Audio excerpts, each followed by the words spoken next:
നമസ്കാരം മക്കളെ, നമുക്ക് പഠിക്കാം. ഇന്ന് നമുക്ക് കവർഗത്തിലെ രണ്ടാമത്തെ വ്യഞ്ജനാക്ഷരമായ ഖ വരുന്ന കൂടുതൽ വാക്കുകൾ പരിശീലിക്കാം. നമുക്ക് ഓരോ വാക്കുകളായി ഒരുമിച്ച് വായിക്കാം. ആദ്യത്തെ വാക്ക് മുഖക്കുരു. മുഖക്കുരു, മുഖക്കുരു. അടുത്തത് മുഖം മൂടി. മുഖം മൂടി, മുഖം മൂടി. അടുത്തത് തുറമുഖം. തുറമുഖം, തുറമുഖം. അടുത്ത വാക്ക് പൂമുഖം. പൂമുഖം, പൂമുഖം.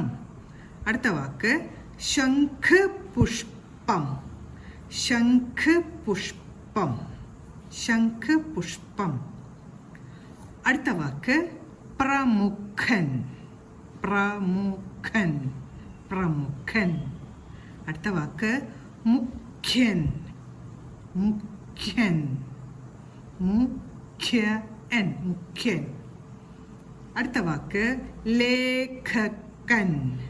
ലേഖകൻ, ലേഖകൻ. കവർഗത്തിലെ രണ്ട് അക്ഷരങ്ങൾ അടുത്തടുത്തായിട്ട് വന്നിരിക്കുകയാണ്. ഇത് ക എന്നാണ് ഉച്ചരിക്കുന്നത്. ഈ ഒരു അക്ഷരത്തോടൊപ്പം ക എന്ന ശബ്ദത്തിന്റെ കൂടെ ആയാണ് കേൾക്കേണ്ടത്. ഇവിടെ ക എന്ന ശബ്ദത്തിന്റെ കൂടെ ഹായാണ് കേൾക്കേണ്ടത്. ലേഖകൻ. വ്യഞ്ജനാക്ഷരങ്ങളുടെ ഉച്ചാരണം നമ്മൾ വ്യക്തമായിട്ട് പഠിക്കേണ്ടതുണ്ട്.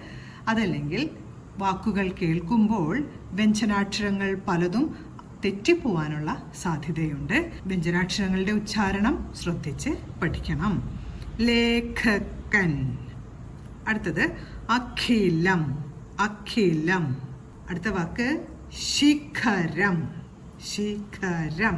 ഇന്ന് നമ്മൾ ഖ എന്ന വ്യഞ്ജനാക്ഷരം വരുന്ന കുറച്ചധികം വാക്കുകളാണ് പരിശീലിച്ചത്. ഇന്ന് നമ്മൾ പഠിച്ച വാക്കുകളെല്ലാം പറഞ്ഞുകൊണ്ട് എഴുതി പഠിക്കാൻ ശ്രമിക്കണം. ഈ വാക്കുകളെല്ലാം പരിശീലിക്കുന്നതോടുകൂടി നമുക്ക് മുൻ ക്ലാസ്സുകളിൽ നമ്മൾ പഠിച്ച ചിഹ്നങ്ങളും അക്ഷരങ്ങളും ഒക്കെ പരിശീലിക്കാൻ സാധിക്കും. അതുകൊണ്ട് തീർച്ചയായും ഓരോ വാക്കുകളും ഒരു 10 പ്രാവശ്യമെങ്കിലും എഴുതി പഠിക്കാൻ ശ്രമിക്കണം. അടുത്ത ക്ലാസ്സിൽ കാണാം മക്കളെ. നമസ്കാരം.